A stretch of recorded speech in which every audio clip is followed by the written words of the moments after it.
அண்மை செய்திகளை பார்த்து வருகிறோம். சென்னை திருவொற்றியூரில் பெண் ஒருவர் வெட்டி படுகொலை செய்யப்பட்டிருக்கிறார். அதனை தடுக்க வந்த கணவருக்கு தலையிலும் வெட்டு விழுந்திருக்கிறது. பழக்கடை நடத்தி வந்த பெண் மாமூல் தர மறுத்ததால் அவரை வெட்டி படுகொலை செய்திருக்கின்றனர். அதனை தடுக்க வந்த கணவருக்கும் தலையில் வெட்டு விழுந்திருக்கிறது. இது தொடர்பான முழுமையான விவரங்களோடு இணைகிறார் எமது செய்தியாளர் பிரபு. அவரிடம் பேசலாம். வணக்கம் பிரபு, என்ன நடந்தது? சரிதா, வணக்கம். சென்னை திருவொற்றியூர் சன்னதி தெருவில் ஆள் நடமாட்டம் உள்ள இடத்திலேயே சாலை ஓரத்தில் பழக்கடை நடத்தி வரக்கூடிய பெண்ணிடம் நபர் ஒருவர் குடிப்பதற்கு பணம் கேட்டு மிரட்டி இருக்கிறார். தர மறுத்த அந்த பெண்ணை கத்தியால் கழுத்தை அறுத்து படுகொலை செய்திருக்கிறார். தடுக்க சென்ற கணவரையும் தலையில் பலத்த காயம் ஏற்படும்படியாக வெட்டியிருக்கிறார். இந்த சம்பவம் இந்த பகுதியில் பரபரப்பை ஏற்படுத்தி இருக்கிறது.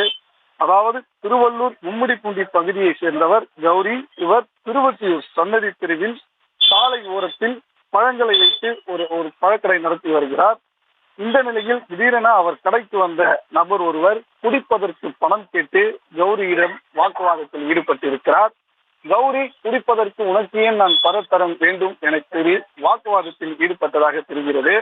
இதனால் ஆத்திரத்தில் கூச்சலிட்டபடியே சென்ற அந்த நபர், நான் மீண்டும் திரும்ப வருவேன், வந்து உன்னை என்ன செய்கிறேன் பார் என்று கூறியதாகவும், திரும்ப வந்த அந்த நபர் கையில் இருந்த கத்தியோடு வந்திருக்கிறார். அந்த கத்தியை வைத்து, கூர்மையான அந்த கத்தியை வைத்து கௌரியின் தலையை பிடித்து கழுத்தை அறுத்திருக்கிறார்.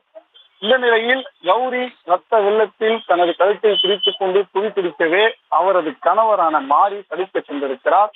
அவரையும் சரமாரியாக தாக்கியிருக்கிறார்.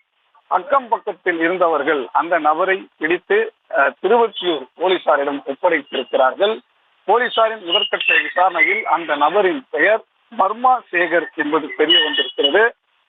20 நாட்களுக்கு முன்னராக இதே போன்று அவர் பிரச்சனையில் ஈடுபட்டதாகவும் தெரிய வருகிறது.